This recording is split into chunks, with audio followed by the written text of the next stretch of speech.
మనిషి మరణంతో ఇతర కుటుంబ సభ్యులపై మానసిక ప్రభావం పడుతోంది. డిప్రెషన్ను తట్టుకోలేక ఆత్మహత్య చేసుకుంటున్నారు. రీసెంట్గా అంబర్పేటలో ఇదే జరిగింది.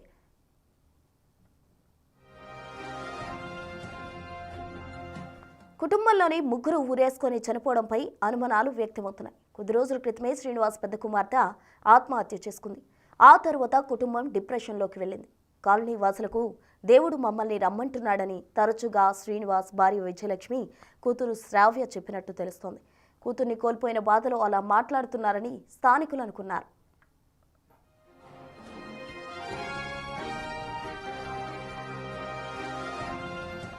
కుమార్తె మృతితో ఓ తల్లి ఆత్మహత్య చేసుకుంది. ఈ ఘటన సంగారెడ్డి జిల్లా ఎల్గోయి గ్రామంలో చోటు చేసుకుంది. లావణ్య వెంకట్ల కూతురు ఐషు జ్వరంతో బాధపడుతుండటంతో హైదరాబాద్లోని నిలోఫర్ హాస్పిటల్లో ట్రీట్మెంట్కి తీసుకెళ్లారు. అక్కడ చికిత్స పొందుతూ శనివారం ఉదయం మృతి చెందింది. కుమార్తె మృతిని తట్టుకోలేక తల్లి సాయంత్రం ఇంట్లో ఊరేసుకుని చనిపోయింది. దీంతో ఆ గ్రామంలో విషాద ఛాయలు అలుముకున్నాయి.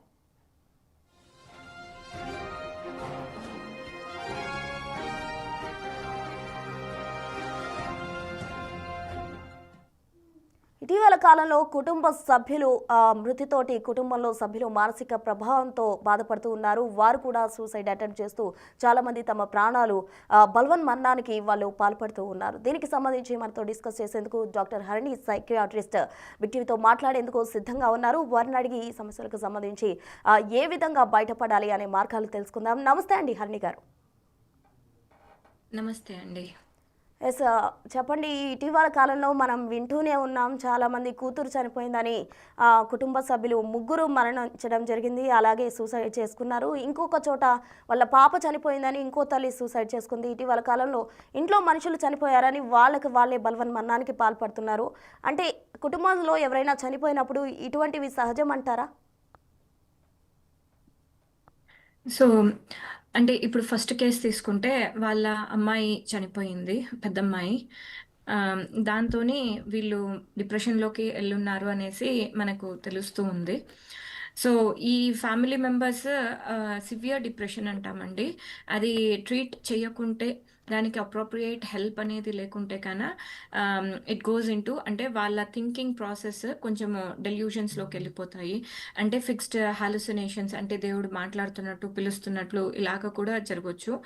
అండ్ ఇప్పుడు ఒక పర్సన్‌కే ఉన్నప్పుడు కొంచెం ఆ డెల్యూషన్స్ పక్కన ఫ్యామిలీ వాళ్ళు సపోర్ట్ చేసేకి ఉంటుంది. కానీ ఫ్యామిలీ మొత్తం కూడా దేవుడు పిలుస్తున్నాడు, మనం వెళ్ళిపోవాలి అని అనుకుంటున్నారు అనంటే ఇట్ బికమ్స్ స్ట్రాంగర్.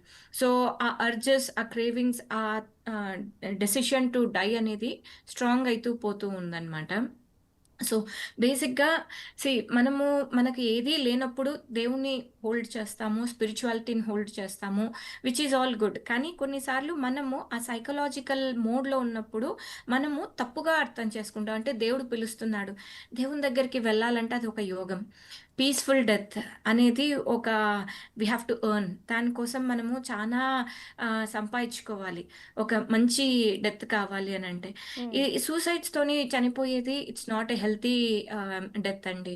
అది మన మానసిక స్థితి బాలేక మనకు జరుగుతున్న పరిస్థితులను మనము తప్పుగా అర్థం చేసుకొని, దాన్ని దేవుడు అనే పేరుతోని మనం చెయ్యడము అనేది అది it's not healthy, it's not appropriate. Okay. అలాంటి వాళ్ళకి ట్రీట్మెంట్ అవసరము. ఎట్లయితే హార్ట్ అటాక్ వస్తుంది స్టార్ట్ అంటే ఒక విండో పీరియడ్ ఉంటుందండి. హార్ట్ అటాక్ రాకముందు అంటే వాళ్ళు unhealthy eating, unhealthy life styles నుంచి మధ్యలో చానా పాయింట్స్‌లలో రెగ్యులర్ చెకప్స్ చేపించుకునేది, రెగ్యులర్‌గా ఇవి చేసేది. అందులో ఆ హార్ట్ అటాక్ వస్తుంది, పెయిన్ వచ్చిపోతుంది అన్నప్పుడు కూడా మనం ఆ బ్లాక్ ఓపెన్ చేసేకి ఏమైతే ప్రయత్నాలు చేస్తామో ఇంటర్వెన్షన్స్, అలాగే ఒక డెత్ అనేది రాకముందు, సూసైడ్ అనేది చేసుకోకముందు ఆ ఇంటర్వెన్షన్స్ అనేది మనం చేసుకుంటే death is preventable. It's most now dreaded suicide అనేది పబ్లిక్ హెల్త్ ప్రాబ్లం అయిపోతా ఉంది. మనకొకటే కాదు, అన్ని కంట్రీస్‌లో కూడా ఆ నిమిషము అలా ఎలా బ్రెయిన్ ఆలోచిస్తుందో ఇంకేమీ మార్గాలు ఓపెన్ లేదు అనేసి కన్విన్స్ అయిపోతుంది. సో, ఈ సూసైడ్‌కి అనేది పాల్పడుతున్నాం. ఆ టైంలో కొంచెం మనము ఒక హోప్, ఒక ఆ అర్జెస్ అనే దానిలో నుంచి పక్కన తెచ్చేసి బ్యూటిఫుల్ లైఫ్ ఉంది. ఆ చిన్నమ్మాయి, రెండో అమ్మాయికి ఎంత మంచి లైఫ్ ఉంది. హ్మ్. ఇప్పుడు ఫాదర్ ఒకటే చనిపోతే తను he would think what will happen to the wife పోనీ వీళ్ళు పేరెంట్స్ చనిపోతే ఆ అమ్మాయి ఎలాగా. సో ఒకరికొకళ్ళు బాధపడకూడదు అనేసి ఇలా చేసుకోవడము it's not at all healthy. అనవసరంగా పక్కన వాళ్ళు స్టిమ్యులేట్ అవుతారు. అనవసరంగా ఇది దేవుడు, ఇది వాళ్ళు నిజంగా పిలిచినారు, ఇవన్నీ కూడా వాస్తవాలు కాదండి. సో అనవసరంగా మనము అంటే ఒక అంటే హరిణి రిలీజియన్ గారు, ఒక ఇది అని పెట్టడం వలన మనము చెప్పండి. ఇప్పుడు వీళ్ళు దేవుడు పిలుస్తున్నాడు, మేము వెళ్తున్నాం అని చెప్పినప్పుడు చుట్టుపక్కల వాళ్ళంతా కూడా సాధారణంగా కూతురు చనిపోయింది కాబట్టి ఆ బాధలో మాట్లాడుతున్నారు అనుకున్నారు. సహజంగా కుటుంబంలో ఎవరైనా చనిపోయినప్పుడు నేను బ్రతకడం ఇంకా అసాధ్యం, నా బిడ్డ లేకుండా ఉండడం, ఇటువంటి మాటలు వింటూ ఉంటాము. అయితే ఇప్పుడు ఈ ఫ్యామిలీ విషయానికి వస్తే వాళ్ళు ముగ్గురు కూడా దేవుడు పిలుస్తున్నాడు అని వెళ్ళిపోయి ఎలా గుర్తించాలంటారు ఇటువంటి కండిషన్ని? అంటే వాళ్ళు బాధలో ఉన్నారా లేకపోతే సైకలాజికల్ డిసార్డర్లో ఉన్నారా అని? అమ్మ దేవుడు ఆహ్, నిజంగా పిలుస్తున్నాడు అనేది మనము ఎంతవరకు అంటే ఏమవుతుంది పర్టిక్యులర్‌గా ఈ కాంటెక్స్‌లో. ఓకే. ఈ కాంటెక్స్‌లో నిజంగా దేవుడు పిలుస్తున్నాడా? దేవుడు పిలిచేది అనంటే మనకి మంచి పని చేసేకి ఉంటుంది. ఒకవేళ నిజంగా వాస్తవంగా స్పిరిచ్యువల్‌గా ఆలోచిస్తే కానీ ఇక్కడ చనిపోవాలి అనుకోవడము అది దేవుని పని కాదు. అదైతే మనకు తెలుస్తుంది కదా! హ్మ్. సో వీళ్ళు ముగ్గురు కూడా రోజు ఇవే మాట్లాడుతూ ప్రాబబ్లీ అలా ఫిక్స్ అయిపోతూ వస్తూ ఉన్నారనమాట. అంటే థాట్స్ వాళ్ళకి కన్విన్స్ అయిపోతుంది. ఒకళ్ళొకళ్ళు ఇంక ఇది మనకనవసరం. డిప్రెషన్‌లోకి పోయినప్పుడు మనకు నారో విజన్ అంటామండి. ఫాగీగా అయిపోతుంది. ఏం చూస్తున్నాము, ఏమి అనేది మనకు అర్థం కాని స్థితి అన్నమాట. సో, ఆ స్థితిలో మనం డెసిషన్స్ తీసుకోవడం కూడా ఆహ్, చాలా కేర్‌ఫుల్ ఉండాలి అని చెప్తాము. ఆ డిప్రెషన్‌లో ఉన్నప్పుడు ఆహ్, ఏవైనా సైన్ చేయడం కానీ, ఏవైనా అంటే లైఫ్ చేంజింగ్ డెసిషన్స్ అనేటివి తీసుకోకూడదు అని చెప్తాము. సో, వీళ్ళు ముగ్గురు అలా చెప్తున్నారు అనంటే యాస్ ఎ ఫ్యామిలీ వాళ్ళు హెల్ప్ చేసుకోలేకపోతున్నట్టు. సో, ఇంకెవరన్నా వాళ్ళకి కాదండి మీరొకసారి కౌన్సిలర్స్‌నన్నా చూడండి. లేకుంటే స్పిరిచ్యువల్ అలా ఎలా అవుతుంది అని కొంచెం మనము ప్రశ్నించగలిగితే వాళ్ళకి కూడా అంటే అది వాస్తవమా? లేకుంటే అది వాళ్ళు భ్రమపడుతున్నారా? హ్మ్. అపోహ పడుతున్నారా? అంటే డెల్యూషనల్ థాట్స్ అంటాము. ఏమి అనేది మనకు కూడా అర్థమవుతుంది. సో, ఇట్స్ సీ ఐమ్ ఆ టైంలో మనం వాళ్ళకి కరెక్ట్‌గా గైడ్ చేసగలిగితే it would have been more హెల్ప్‌ఫుల్ అండి. అంటే ఇప్పుడు ఇక్కడ ఒక మనిషి కాదు కదా! ఫుల్ ఫ్యామిలీ ఉన్నారు కదా హరిణి గారు. ఇటువంటి సిట్యుయేషన్స్‌లో ఏవైనా థెరపీ కానీ, ఇటువంటి వాళ్ళకి ట్రీట్మెంట్ పరంగా ఏవైనా హెల్ప్ చేయగలుగుతారా?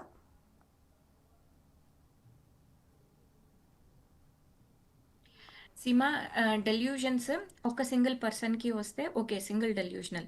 కానీ ఇద్దరు పర్సన్స్‌కు రావచ్చు. లేకుంటే మొత్తం మాస్ డెల్యూషన్స్ అంటాము. ఇవన్నీ సైకియాట్రీలో టర్మ్స్ కూడా ఉన్నాయి. అంటే okay. It's not like unknown thing. They are present in psychiatry which have been described అనమాట. ఓకే. సో, ఇద్దరు మొగుడు పెళ్ళాలు ఒక ప్రైమరీ థాట్ ఉంటుందనమాట ఒక పర్సన్‌కి. Secondary person shares that delusion and starts believing this అనమాట.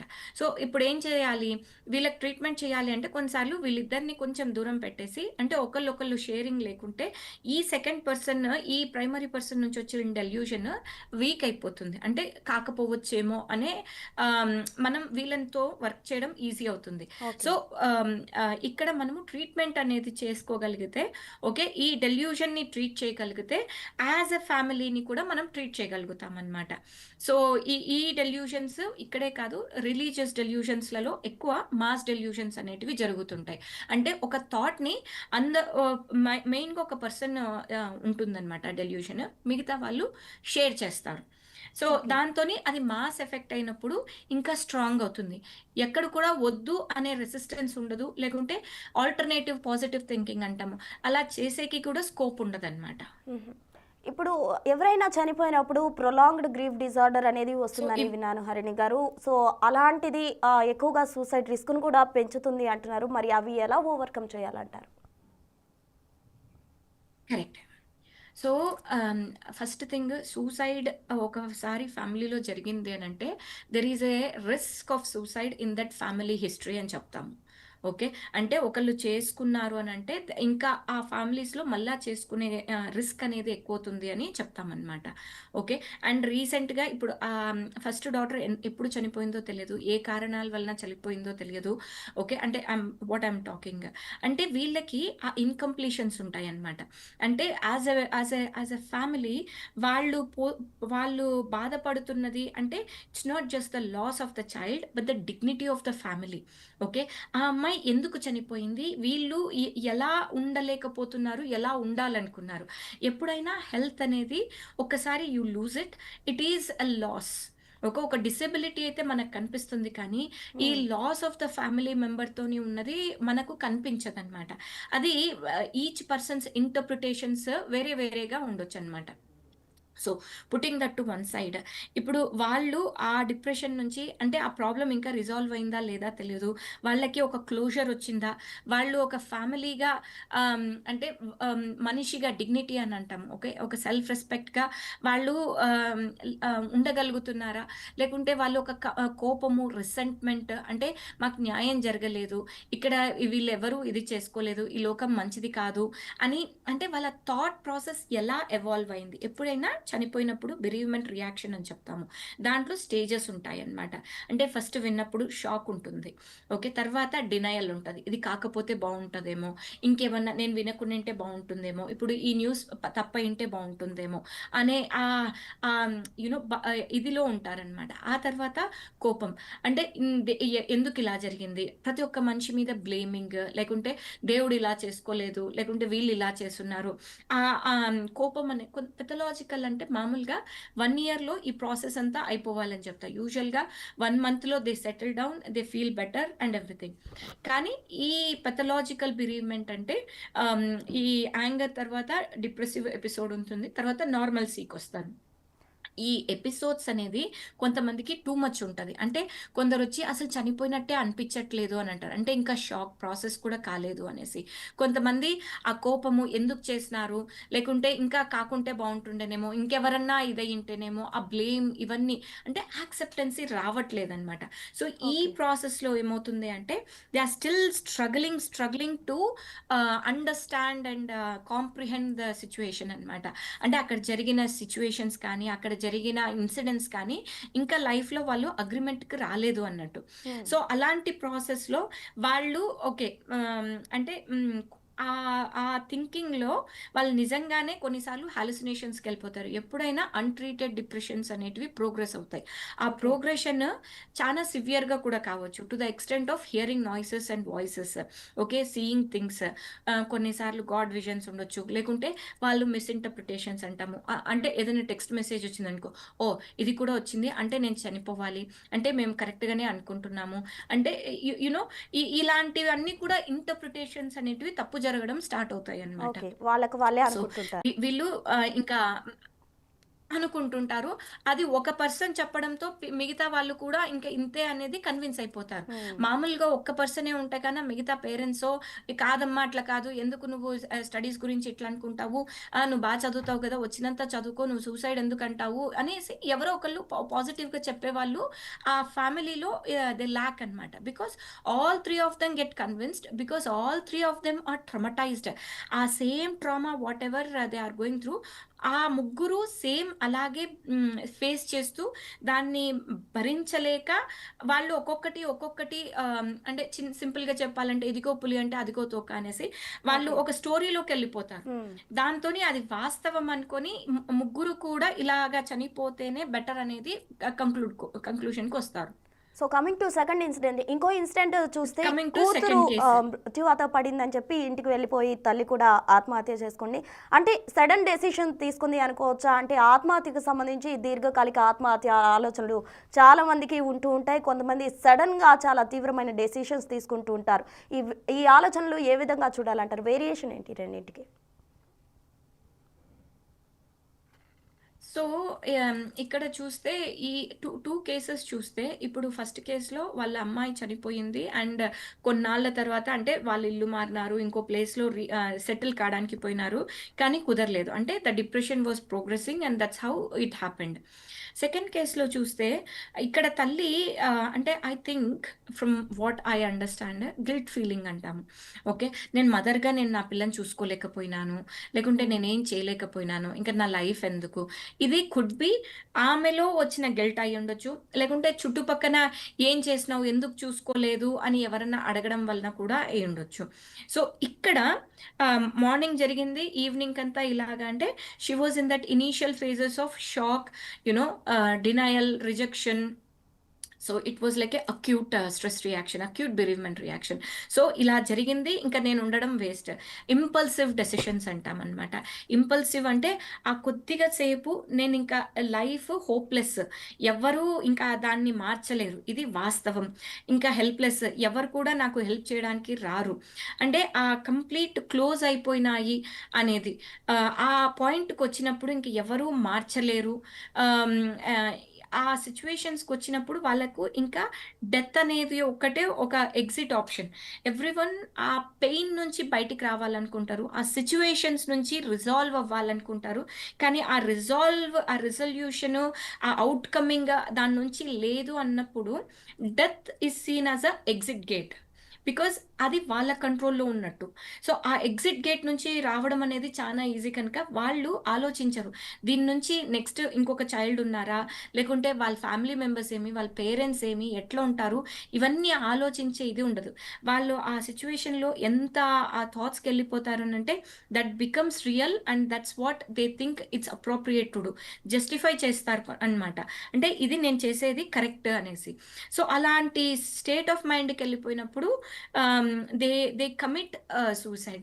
కొంచెము ఇఫ్ యూ సీ పీపుల్ ఆ సూసైడ్ అయిపోయిన తర్వాత హాస్పిటల్స్‌లో అడ్మిట్ అయినప్పుడు, "అరే! అసలు అట్లా ఎట్లా చేసినానో తెలియదు మేడం. ఎందుకు చేసినానో తెలీదు. ఆ నిమిషానికి అలాగనిపిచ్చింది." కొంతమంది కొన్ని టాబ్లెట్స్ యేసుకొని వచ్చేస్తారు. సో, ఏమి అని అడిగితే ఆ టాబ్లెట్స్‌కే చనిపోతావంటే, ఎట్లా చనిపోతావు? ఏమి ఇవన్నీ నాకు నేను ఆ సెకండ్‌కి అర్థం కాలేదు. నేను చనిపోవాలి. నేను ఇక్కడి నుంచి ప్రాబ్లమ్ నుంచి ఐ హావ్ టు క్విట్ అనే ఒక థాట్ ఒకటే స్ట్రాంగ్‌గా ఉంది అని చెప్తారనమాట. కానీ ఒక్కసారి ఆ పక్కకొచ్చినాక ప్రతి ఒక్కళ్ళకు లైఫ్ లీడ్ చేయాలని ఉంటది. అంటే హ్మ్. They are alternatives. ఎప్పుడైనా లైఫ్ బ్యూటిఫుల్. జరుగుతూ ఉంటది. మళ్ళా చేంజ్ అవుతూ ఉంటది. ప్రోగ్రెస్ అవుతూ ఉంటది. సో, ఇట్స్ ఫర్ హర్ ఆ టైంకి అంటే మనము ఇంట్లో ఏ డెత్ అయినా కూడా మిగతా వాళ్ళని గమనించుకోవాలి. అంటే మిగతా వాళ్ళు ఎలా ఉన్నారు? ఆ సిట్యుయేషన్‌ని ఎలా హ్యాండిల్ చేసుకుంటున్నారు? వాళ్ళెంత సెల్ఫ్ బ్లేమ్ చేసుకుంటున్నారు? వాళ్ళ కోపింగ్ స్కిల్స్ ఏమి? వాళ్ళ సెన్సిటివిటీ ఏమి? రెసిలియన్స్ ఏమి? దాని నుంచి రాగలరా? వాళ్ళకేం సపోర్ట్ కావాలి? అనేది వెరీ, వెరీ ఇంపార్టెంట్ అనమాట. సో, ఒక వ్యక్తి సూసైడ్ థాట్స్ చేస్తున్నాడు. ఆయనకి సూసైడ్ థాట్స్ వస్తున్నాయి లేదా ఆమెకి సూసైడ్ థాట్స్ వస్తున్నాయని ఏవైనా సంకేతాలు మనకి తెలుస్తాయంటారా? ఇప్పుడు మనం చూస్తూ ఉన్నాం చిన్న చిన్న పిల్లలు కూడా క్లాస్‌లో మంచి మార్క్స్ రాలేదనో, లేకపోతే టీచర్ తిట్టారనో, అట్లా చాలామంది పిల్లలు కూడా సూసైడ్ అటెంప్ట్స్ చేస్తూ ఉన్నారు. చాలా చోట్ల ప్రేమ ఫలించలేదని కొంతమంది సూసైడ్ అటెంప్ట్స్ చేస్తూ ఉన్నారు. రెగ్యులర్‌గా కూడా సూసైడ్‌కి సంబంధించిన న్యూస్ మనం రెగ్యులర్‌గా వింటూనే ఉన్నాం. ఈ సూసైడల్ థాట్స్ రాకుండా ఏం చేయాలంటారు?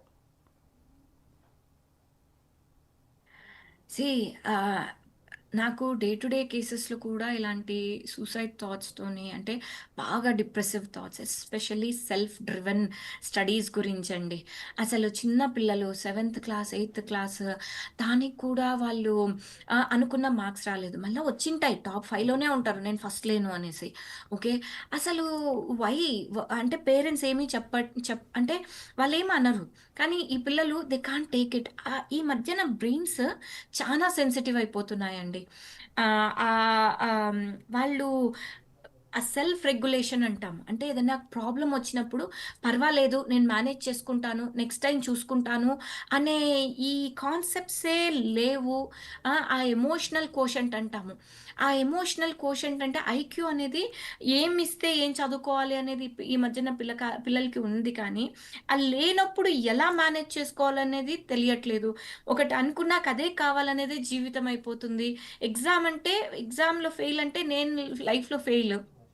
నాకు ఎగ్జామ్‌లో సరిగ్గా రాలేదు అంటే నేను యూజ్‌లెస్. ఆ ఎగ్జామ్‌ని నన్ను ఇంటర్నలైజ్ ఎందుకు చేసుకుంటున్నారు అనేది అసలు ఈ మధ్యన పిల్లలందరూ అలాగే అయిపోతున్నారు. అన్‌ఫార్చునేట్‌లీ అంటే వాళ్ళకు ఆ డిప్రెషన్ అనేది చిన్న వయసు నుంచే ఐ థింక్ సంథింగ్ చేంజెస్ అయితే చానా చూస్తున్నామండి. ఇప్పుడు వెనకటికి అమ్మ వాళ్ళు గట్టిగా కొట్టినారు, అయినా లేసి పరిగెత్తినాము, చదువుకోలేదు, ఫెయిల్ అయినాము, అయినా పర్వాలేదు దులుపుకొని పోయినాము. ఇలా ఉండే మెంటాలిటీ ఆ 2, 3 డికేడ్స్ కింద ఉన్న మనుషులిప్పుడు కనిపిచ్చట్లేదు. ఎంతసేపున్నా అరే! నాకు కాలేదు, నేనిది కాలేదు, నాకిది కావాలి అనేది to the extent of suicide అనేది అంత సింపుల్ అయిపోతా ఉంది. టు ద హ్మ్. అది విని, విని, విని ఇట్స్ బికమింగ్ టూ మచ్ అనమాట. I'm very upset and we have to do something as a community. Hold spirituality ఎక్కడ కూడా దేవుడు చెప్పడమ్మా. ఓకే. నేను చెప్తున్నాను కదా! మంచి పీస్‌ఫుల్ డెత్ అనేది ఒక అదృష్టం. దానికి యోగం చేయాలి. యోగం అంటే మంచి పనుల్లో ఉండాలి, మంచి మెడిటేషన్‌లో ఉండాలి, మంచి థాట్స్ తెచ్చుకోవాలి, మంచిగా ఉండాలి. మీ మీ ఎగ్జామ్‌లో పాస్ అయితేనే మీరు సక్సెస్‌ఫుల్. మీరు, మీరు, మీరు అనే ఇది కాన్సెప్ట్ నన్ని రిజెక్ట్ చేసినారు. నాకు ఇదయింది. You know too much of I అనే కాన్సెప్ట్ హోల్డ్ చేసి ఆ బాడీ కాన్షియస్నెస్ ఎక్కువైపోయి soul consciousness. If you go into any spirituality you will understand. Soul consciousness అంటే what journey you are doing, ఏమి సంస్కారాలు నేర్చుకుంటున్నాము అనేది వెరీ వెరీ ఇంపార్టెంట్. ఎంతసేపు ఉన్నా నాకు ఇది కాలేదు, ఇది కాలేదు అనేదే problem. You know hearing too much of negativity around us. దీనికి మనం స్కూల్స్ నుంచి కూడా ఆ సైకలాజికల్ అవేర్‌నెస్ కొంచెము, ఆ స్పిరిచువాలిటీ, ఆ గ్రాటిట్యూడ్ ఇవన్నీ కూడా ఇన్కార్పొరేట్ చేసుకునేది చెయ్యాలి. సో యాజ్ ఎ సైకాలజిస్ట్ ఓవరాల్‌గా మీరేం చెప్తారు హరిణి గారు? ఇటువంటి సూసైడ్ అటెంప్ట్స్ చేసే వాళ్ళకి కావచ్చు, లేకపోతే మెంటల్‌గా స్ట్రగుల్ అయ్యే వాళ్ళకి కావచ్చు, ఇవన్నీ ఓవర్‌కమ్ చేయడానికి మీరేం చెప్తారు? సీ ఆహ్, ఇప్పుడు ఆహ్, ఆ సిట్యుయేషన్‌లో ఈ ఎగ్జామ్‌లో నాకు కాలేదు కనుక మీరు చనిపోయిన కరెక్టు. కానీ ఆ ఎగ్జామ్‌లో పాస్ అయినప్పుడు I have achieved very well, I am happy అని అన్నా చెప్తారా? లేదు. అంటే ఆ ఎగ్జాము పాస్ అయ్యి మంచి మార్క్స్ వచ్చినప్పుడు హ్యాపీనెస్‌కి వాల్యూ ఇవ్వనప్పుడు, ఆ ఎగ్జామ్‌లో సరిగ్గా రానప్పుడు దానికి చనిపోవాలి అనే ఆ ఇంపార్టెన్స్ ఎందుకొస్తుంది? అంటే ఆ హ్యాపీనెస్ కి, ఆ సాడ్‌నెస్‌కి, ఆ వేరియేషన్‌కి వీళ్ళకి ఆహ్, యూ నో ఆహ్ కనెక్ట్ లేకుండా పోతుందనమాట. ఆ మిస్ మ్యాచ్ అయితా ఉంది. So, what I say is see what you are not a person of your achievements. Okay. You are not the person of by materialistic kind of నంబర్స్‌తోని కానీ, your సాలరీస్‌తోని కానీ ఇది కాదు. By how peaceful you feel, what you achieve, how you help everyone, how you live a life, that's all important అనమాట. So, the viewing the world should change. ఆ thoughts వచ్చినప్పుడు please talk to someone. ఒకవేళ చుట్టూ వాళ్ళు sensitive ఉన్నారు, వాళ్ళతో కాదు అంటే సీ కౌన్సిలర్స్. కౌన్సిలర్స్‌ని చూడడంలో it's not weakness. It's not like ఏదో ఇంటి పరువు పోతుంది అవన్నీ కాదు. అదొక జబ్బు. ఓకే. హరిణి డిప్రెషన్ గారు, ఒక జబ్బు. జబ్బుని ట్రీట్ చేయాలి. ఏ చెప్పండి. పర్టిక్యులర్ టైంలో కౌన్సిలర్స్ దగ్గరికి తీసుకెళ్ళొచ్చంటారు? అంటే ఇటువంటివి గుర్తించినప్పుడు ఏ స్టేజ్‌లో తీసుకెళ్లాల్సి ఉంటుంది? మా స్టేజ్ అనేది మైల్డ్, మోడరేట్, సివియర్ కరెక్టే. కానీ పర్సన్ టు పర్సన్ వేరీ అవుతుందమ్మా. ఇప్పుడు వాళ్ళు ఒక మనిషి నేను ఆహ్, నాకుండాలని లేదు, పోతే బావుంటదని ఒక 70 ఇయర్స్ ఓల్డ్ మనిషి చెప్తున్నారనుకోండి. జీవితం ఇంత చూసిన తర్వాత ఆ మాట అనడం చాలా ఇది అనమాట. ఆ మనిషి ఒక్కసారి ఆ మాట అనిండొచ్చు. కానీ దానికి చానా వాల్యూ ఉంది. సో, ఎన్ని నంబర్ ఆఫ్ టైమ్స్ అంటారు అనే దాన్ని బట్టి మనము వేరియేషన్స్ చెయ్యకూడదు. అలా కాదు. కొంతమంది ఇంట్లో ఆడవాళ్ళు రోజు అంటనే ఉంటారు. చస్తే బావుంటది, నాకు ఇదంతా ఉండదు అనేసి. ఆ వేరియేషన్స్ అనేది అర్థం చేసుకోవడం అనేది పర్సెప్షన్. ఈచ్ ఇండివిడ్యువల్ పర్సెప్షన్ అనేది వేరీ కావచ్చు. సో, దాని నుంచి మనము క్వాంటిఫై చేయాలి అనంటే అందరూ సైకియాట్రిస్ట్‌లు కావాలి, సైకాలజిస్ట్‌లు కావాలి. ఓకే. సో, అది కాదు. ఎప్పుడైతే మీరు ఆ పర్సన్‌లో బిహేవియర్స్ చేంజెస్ చూస్తారో, అంటే వాళ్ళు ఆహ్, విత్‌డ్రాన్ అయిపోతుంటారు. అంటే ఎవరితో మాట్లాడాలనిపించదు. రోజు వాళ్ళు ఎంజాయ్ చేసే ఆహ్, ఒక ఫుడ్ కానీ, ఒక టీవీ ప్రోగ్రామ్ కానీ, అందరితో మాట్లాడడం కానీ, ఏదైతే హ్యాపీగా ఎంజాయ్ చేసేది ఉంటుందో వాళ్ళకి ఆ ఎంజాయ్‌మెంట్ రావట్లేదు. వాళ్ళు దానిలో కోసం పోవట్లేదు. ఒక దిగులుగా బయట ఉన్నంతసేపు ఫ్రెండ్స్‌తో బానే ఉంటున్నారు. లోన్లీగా రాగంగానే ఇంక లోన్లీ ఇంకా అయిపోయింది. ఇంకా ఉండకుంటే బావుంటది అనేసి. సో, ఆ వేరియేషన్స్ అనేది మనము చూడడం అనేది చాలా ఇంపార్టెంట్ అనమాట. ఎక్కడ డౌటొచ్చినా కొంచెము థెరపీస్ ఎక్కువ చేయడంలో నష్టం లేదు. ఓకే. ఓకే. మీకు ఎక్కడన్నా డౌటొస్తే అది అది it's please don't take it as anything negative. Okay. నేను పేరెంట్స్‌కి ఎవరికైనా కౌన్సెలింగ్‌కి తీసుకువెళ్ళండి మీ పిల్లల్ని అనంటే, ఎలా ఫీల్ అయిపోతారంటే, నా చైల్డ్‌కి నేను కౌన్సెలింగ్ చేసుకుంటా అంట. మీ చైల్డ్‌కి మీరు చేసే కౌన్సెలింగ్ అది భాషందేనా అంటారు పిల్లలొచ్చి. వాళ్ళకి వినాలని అనిపించదు. ఓకే. కొన్ని సార్లు కొందరు కొన్ని రకంగా ఓకే. చేస్తేనే బావుంటది. డ్రైవింగ్ ఇప్పుడు ఇన్‌స్ట్రక్టర్ దగ్గర నేర్చుకుంటేనే నేర్చుకున్నట్టు. ఓకే. మా హస్బెండ్‌తో నేర్చుకుంటే అవి ఇద్దరికీ మధ్యన గొడవలైనట్టు. సో, కొన్ని పనులు కొన్ని చేస్తేనే బావుంటది. మీకు చదువొచ్చని మీ పిల్లల్ని స్కూల్‌కి పంపించకుండా స్కూల్‌లు నేర్పించలేరు. ఎవరు చేసేవి అలా చేస్తేనే బెటర్. ఓకే. సీ సో ఆ సిట్యుయేషన్స్‌లో let them handle, take them and you know so ఓవరాల్‌గా చెప్పండి. ఇటువంటి బిహేవియర్స్ గుర్తించినప్పుడు ఒక సైకాలజిస్ట్‌ని కన్సల్ట్ అవ్వడమే కరెక్ట్ అంటారు. థ్యాంక్ యూ హరిణి గారు. సో మొత్తంగా హరిణి గారు చెప్పిన ప్రకారం అయితే ఇటీవల కాలంలో కుటుంబ సభ్యులకు సంబంధించి కూడా డిప్రెషన్‌లోకి వెళ్ళిపోతున్నారు. ఆత్మహత్యలకు సంబంధించి అటువంటి వాటికి లోనవ్వకుండా బిహేవియరల్ చేంజెస్ వచ్చినప్పుడు ఖచ్చితంగా కూడా ఒక కౌన్సిలర్‌ని కానీ, సైకియాట్రిస్ట్‌ని కానీ కన్సల్ట్ అవ్వడం మంచిదని చెప్పారు.